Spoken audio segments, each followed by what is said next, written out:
Hello and welcome to the south Ganga career institute. I am Kapil Aryan Sharma और आज हम चर्चा करेंगे अप्रैल 2025 की कुछ प्रमुख घटनाएं और उससे संबंधित ट्रेडिशनल जीके। हम स्टार्ट करते हैं संत कवि भीमा भोई। संत कवि भीमा भोई जो हैं वो 19वीं शताब्दी के समाज सुधारक और कवि थे। इनके नाम से कटक उड़ीसा में इंडिया के पहले इंटरनेशनल यूनिवर्सिटी की स्थापना की घोषणा की गई है। संत कवि भीमा भोई, ये नाम आप याद रखें। ये अंतर्राष्ट्रीय गोल्ड मरकरी पुरस्कार दिया गया है। ये पुरस्कार जो है वो दलाई लामा इन्हें दिया गया है। दलाई लामा जो भारत में धर्मशाला नाम के स्थान पर रहते हैं, तो ये उन्हें वहीं पर फेलिसिटेट किया गया था। धर्मशाला हिमाचल प्रदेश में है। अंतर्राष्ट्रीय गोल्ड मरकरी पुरस्कार, शांति और स्थिरता के लिए ये पुरस्कार दिया जाता है। उगादी पुरस्कार की घोषणा भी हुई है। ये पुरस्कार आंध्र प्रदेश गवर्नमेंट द्वारा दिया जाता है। तो प्रसिद्ध इतिहासकार मायना स्वामी इन्हें इनकी रिसर्च और सोशल सर्विस के लिए ये पुरस्कार इस वर्ष दिया गया है। पुरस्कार का नाम है उगादी पुरस्कार और ये आंध्र प्रदेश गवर्नमेंट देती है और जो इतिहासकार है उनका नाम है मायना स्वामी। ये आप याद रखें। जीआई टैग यानी भौगोलिक संकेत। जीआई टैग किसी इलाके विशेष के उत्पाद को उनके प्रोडक्शन या उनकी किसी विशेष खूबी के लिए दिया जाता है। तो 62 जो लिखा हुआ है, ये नंबर ऊपर बढ़ते रहते हैं, तो ये आप इसको ट्रैक करें। तो हाल ही में जो जीआई टैग इंडिया के कुछ उत्पादों को दिया गया है, अहमदाबाद के जमालपुर क्षेत्र की सौदागरी ब्लॉक प्रिंट कला, तंजावुर के कुंभकोणम में जो पान के पत्ते हैं उन्हें भी जीआई टैग प्रदान किया गया है। कन्याकुमारी के थोबालाई फूल मालाओं को और वेस्ट बंगाल के 6 विभिन्न प्रोडक्ट्स को, तो इन सबको जीआई टैग दिया गया है। वेस्ट बंगाल के जो 6 प्रोडक्ट हैं उनमें से ये 3 जो लिखे हुए हैं, ये आप देखें, ये विष्णुपुर के मोतीचूर लड्डू, राधू निग पागल चावल जो है, मालदा का रेशम यान है, और अन्य 3 जो प्रोडक्ट हैं जो वेस्ट बंगाल के, वो स्वीट डिश से संबंधित हैं। जैसा कि आपको मालूम है कि वेस्ट बंगाल के रसगुल्ले काफ़ी फेमस हैं, तो ये नोलन गुरेर संदेश खजूर के गुड़ और छेना से बनते हैं, जो इन्हें भी जीआई टैग दिया गया है। कामार पुकुर के सफ़ेद बोंडे, इनको भी जीआई टैग दिया गया है। और मुर्शिदाबाद का जो छाना बोरा है, ये छेना से बनी एक बड़ी लोकप्रिय मिठाई होती है। तो ये वेस्ट बंगाल के 6 प्रोडक्ट्स जो है इन्हें जीआई टैग प्रदान किया गया है। और इसके अलावा जो अहमदाबाद और अन्य 2 जो हैं उन्हें भी, टोटल मतलब 9 जो है वो एनलिस्ट किए गए हैं जीआई टैग की लिस्ट में। अगला जो डेवलपमेंट मेजर जो हुआ है वो ब्रिक्स देश, BRICS stands for Brazil, Russia, India, China and South Africa. तो इनके पर्यावरण मंत्रियों की बैठक हुई थी। ये मीटिंग जो है वो ब्राज़ीलिया में हुई थी। ब्रिक्स के संस्थापक देश हैं ये, BRICS जो लिखा हुआ है, Brazil, Russia, India, China and South Africa. बढ़ते बढ़ते इनकी संख्या 10 हो गई थी और सबसे नवीनतम जो 11वां कंट्री इसमें इंक्लूड अभी किया गया है, दैट इज़ इंडोनेशिया। ये हमने 2 माह पहले चर्चा करी थी। यूनेस्को का एक रजिस्टर होता है, memory of the world register, जो इतिहास को अगर हम डिवाइड करें तो एंशियंट, मेडिएवल और आधुनिक, यानी कि हम प्राचीन, मध्यकालीन और मॉडर्न हिस्ट्री 3 भागों में कर सकते हैं। तो इन काल के दौरान जो भी कुछ प्राचीन रचनाएं या मध्यकालीन रचनाएं, आधुनिक रचनाएं या कोई इस तरह का दस्तावेज, डॉक्यूमेंट, महाकाव्य जिसको यूनेस्को समझता है कि सहेज कर रखा जाना चाहिए, तो वो उसको अपनी memory of the world register में शामिल किया करता है। भारत के पहले से इसमें कई हैं। हाल ही में श्रीमद् भागवत गीता और भरत मुनि द्वारा रचित जो नाट्यशास्त्र है, इन 2 रचनाओं को भी इसमें इंक्लूड किया गया है। UNESCO memory of the world register.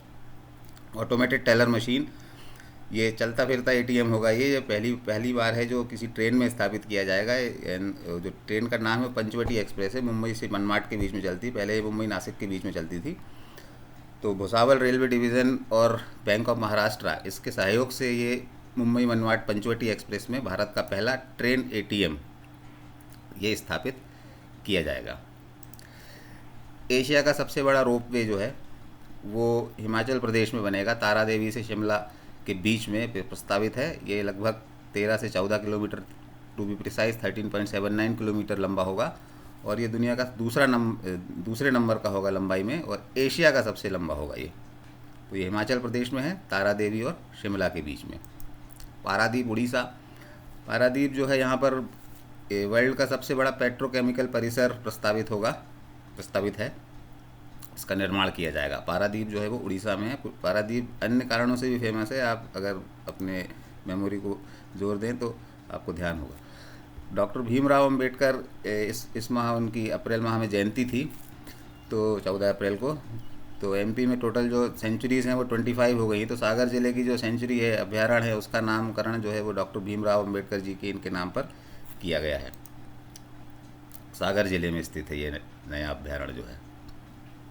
Agrasen airport जो है, महाराजा अग्रसेन एयरपोर्ट हिसार हरियाणा, जो इनके नाम पर किया गया है। ये वहीं के शासक थे।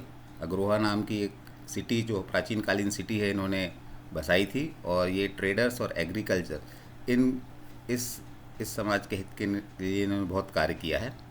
वैसे तो जो भारतेंदु हरिश्चंद्र के अकाउंट के अनुसार ये सोलर डायनेस्टी के किंग थे, जो बाद में इन्होंने वैश्य समाज के कल्याण के लिए काफ़ी कार्य किया है। सुप्रीम कोर्ट के नए चीफ जस्टिस, इनके नाम की घोषणा कर दी गई है। ये मई के मध्य में अपना कार्यकाल शुरू करेंगे।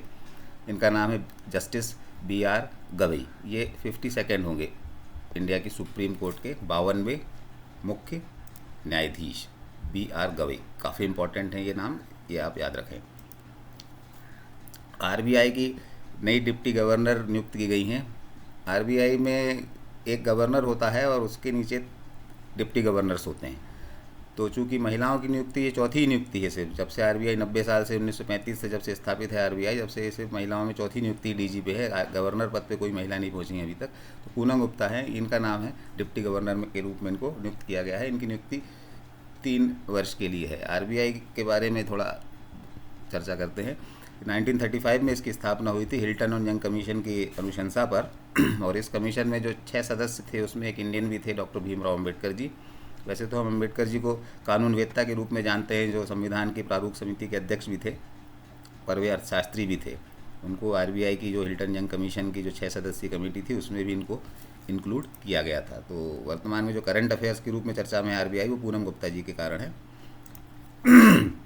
खेलो इंडिया आयोजन बिहार में हो रहा है, तो इसके नए मैस्केट यानी शुभंकर के रूप में गज सिंह ये नाम रखा गया है, इसे चुना गया है। गज सिंह जो है हाथी और शेर, इन दोनों के प्रतीक का प्रतिनिधित्व करेगा।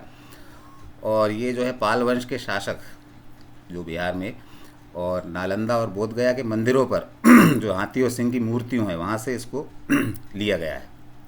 तो मैस्केट का नाम है गज सिंह। मैस्केट किस अवसर पर है? खेलो इंडिया युवा खेल 2025। कहाँ आयोजन है? बिहार में।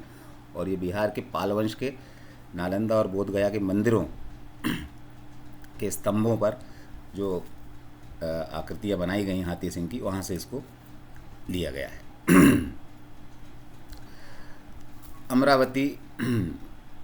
अमरावती जो है ये नई राजधानी है आंध्र प्रदेश की। आंध्र प्रदेश से काटकर तेलंगाना एक नया स्टेट बनाया गया था 11 वर्ष पहले, और उस समय दोनों प्रदेशों की राजधानी हैदराबाद रखी गई थी। चूँकि आंध्र प्रदेश की राजधानी हैदराबाद पहले से ही थी, और तेलंगाना का जो क्षेत्र है हैदराबाद उस क्षेत्र में आता है, इसलिए आंध्र प्रदेश की अब नई राजधानी बनाई गई है अमरावती। तो अमरावती में नवीकरणीय ऊर्जा का प्रयोग किया जाएगा, और ये विश्व की पहला राजधानी शहर होगा जहाँ पर नवीकरणीय ऊर्जा का उपयोग होगा। 2050 तक लक्ष्य है कि जीवाश्म ईंधन यानी फॉसिल फ्यूल्स की निर्भरता पूर्ण रूप से खत्म कर दी जाए। नवीकरणीय ऊर्जा का अर्थ है सौर ऊर्जा, पवन ऊर्जा, मतलब फॉसिल फ्यूल्स से हटकर ऐसी जो अक्षय ऊर्जा है, वो उस ऊर्जा को हम नवीकरणीय ऊर्जा कहते हैं। तो ये प्रदूषण रहित है। 2050 का लक्ष्य है। अमरावती आंध्र प्रदेश की न्यू कैपिटल होगी। पोप फ्रांसिस कैथोलिक क्रिश्चियन धर्मगुरु, इनका निधन हुआ वेटिकन सिटी में। और वेटिकन सिटी जो सबसे छोटा देश है, वहाँ पर इनका निधन हुआ। पोप फ्रांसिस जो थे वो फर्स्ट लैटिन अमेरिकन थे जो पोप बने थे। तो इनका निधन 2025 में हुआ। इंडिया का सबसे पुराना एक स्टॉक एक्सचेंज एशिया का सबसे पुराना स्टॉक एक्सचेंज दोनों भी बॉम्बे स्टॉक एक्सचेंज है। पॉपुलरली हम इसे BSE के नाम से जानते हैं। 1875 में इसकी स्थापना हुई थी। तो इसकी स्थापना के 150 वर्ष पूरे हो गए हैं। तो इस अवसर पर BSE ने 150 इंडेक्स लॉन्च किया है। टॉप 150 कंपनीज़ के शेयर जो हैं वो इसमें ट्रेड करेंगे। 1875 में स्थापना हुई थी बॉम्बे स्टॉक एक्सचेंज। जैसे सबसे पुराना stock exchange I guess Netherland में है, आप क्रॉस चेक कीजिए उसको। ये लास्ट की 2-3 स्लाइड्स हैं, इसमें अप्रैल माह के महत्वपूर्ण दिवस मैंने लिख दिए हैं। तो आपको लगेगा काफ़ी सारे दिवस हैं, कैसे याद रखें, लेकिन आप 15 से 30 मिनट की एक अगर ईमानदारी से सेटिंग करेंगे तो आपको ये अपने आप याद हो जाएगा, सारे के सारे पूरे वर्ष भर के। और इसके लिए कोई ट्रिक वगैरह जो अक्सर वीडियोस में प्रेस्क्राइब किए जाते हैं, उसकी कोई आवश्यकता नहीं होती। ट्रेडिशनल वे में जो आप पढ़ते हैं उसी को आप बार बार रिपीट कर लीजिए उसको, और वो अपने आप याद होंगे। और बकेट मेथड जो हमने डेवलप किया है वो इसके लिए अच्छा है कि एक चीज़ को एक ही जगह पे स्टोर किया जाए। जैसे 1 अप्रैल को रिजर्व बैंक की स्थापना और उड़ीसा दिवस दोनों होता है। इसमें स्वास्थ्य दिवस जो है इम्पोर्टेंट है, वो भी 7 अप्रैल को स्वास्थ्य दिवस मनाया जाता है। होम्योपैथी दिवस जो है वो 10 अप्रैल को मनाया जाता है। इसके बाद आप देखें 14 अप्रैल को डॉक्टर भीमराव अम्बेडकर जी की जयंती है। 13 अप्रैल को जलियांवाला बाग नरसंहार जो हुआ था वो है। 16 अप्रैल को हाथी बचाओ दिवस है। अप्रैल माह में और भी कुछ दिवस हैं, जैसे ट्रेन पहली चली थी तो आपका 1853 वाला, कुछ मैंने इसमें स्किप भी किए हैं। एग्जॉस्टिव लिस्ट नहीं हो सकती क्योंकि एक दिन में, एक महीने में बहुत सारे दिवस होते हैं। विश्व विरासत दिवस, धरोहर दिवस, राष्ट्रीय सिविल सेवा दिवस, पृथ्वी दिवस इज़ इम्पॉर्टेंट, 22 अप्रैल को होता है ये। पंचायती राज दिवस ये भी इम्पॉर्टेंट है, 24 अप्रैल। मलेरिया दिवस 25 अप्रैल। और 30 अप्रैल को आयुष्मान भारत दिवस होता है। तो ये अप्रैल माह की कुछ प्रमुख घटनाएं थी, आप इन पे नज़र बनाए रखें। और आपको कोई असिस्टेंस चाहिए तो हमारी वेबसाइट पर जाइए और या हमें मेल कीजिए। Thank you, thanks for your patience, thank you very much.